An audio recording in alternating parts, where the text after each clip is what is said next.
Hier, c'est ouf, j'ai rêvé que je partais en voyage. Ah ouais? Mais tu partais où? Comment ça, où ça? En voyage? Bah oui, en voyage. Non mais tu partais à quel endroit? Ah non, mais j'en sais rien, il n'y avait pas d'indication de lieu là où j'étais. Quoi? Bah ouais, Alors comment tu savais que t'étais en voyage? parce que j'avais un sac à dos. Ok, donc pour toi, quand t'es dans ton rêve avec un sac à dos, ça veut dire je suis en voyage. Oui, mais... Enfin, bref, ce qu'il y avait de plus ouf, c'est qu'il y a un moment, je me suis fait attaquer par des poules. Comme dans Zelda? Ouais, et bon, j'ai perdu de la vie, j'avais pas de potion, donc j'étais un peu mal, mais j'avais une cervoise. J'ai jamais goûté la cervoise, ça a quel goût? Bah, je sais pas. Ok, mais au moins ça t'a permis de regagner de la vie? Ah non, à ce moment-là, je me suis réveillé.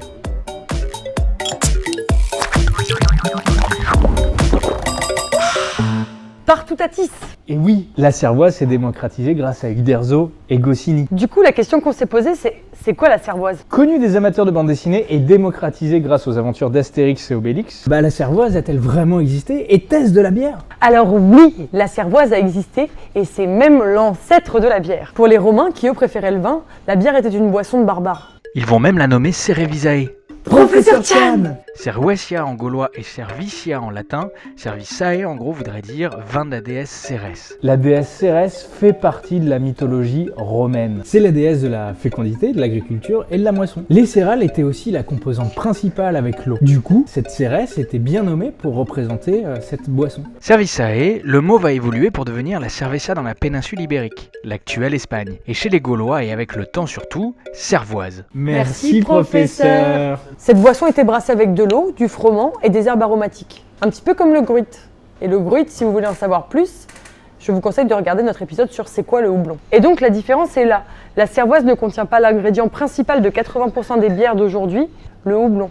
Donc il faut bien s'imaginer qu'à l'époque, la bière, donc la cervoise, était brassée de façon culturelle, c'est-à-dire en essayant d'inclure le plus d'ingrédients locaux. La cervoise de Marseille, donc Massilia à l'époque de l'Antiquité. Pour rappel, Massilia était une colonie grecque fondée en 600 avant Jésus-Christ par des phocéens. Cette cervoise donc était brassée avec du fenouil, du thym et de l'anis sauvage. A l'inverse, la cervoise des Celtes bretons est brassée avec la masse de fleurs de bruyère. Du coup, ce que je voulais dire, c'est que la bière était brassée de façon culturelle et donc pour plaire aux tribus locales. Même si le goût est différent de nos bières d'aujourd'hui, son aspect s'apparentait aux bières blondes et blanches, et lors d'une dégustation, leur goût doit rappeler le cidre artisanal, voire du vin blanc sec, avec des notes d'acidité liées à la fermentation spontanée comme pour les lambics. Du coup, la bière devait être sucrée, douce, acide et peu amère. Les Celtes faisaient sécher les céréales. Professeur Chan! En gaulois donc, qui n'a rien à voir avec le vieux français, on appelait ces céréales séchées brasse, qui a donné l'origine du mot brassage. Tu savais, Élise, il y avait les brasseurs de Sornin, qui est une brasserie indépendante familiale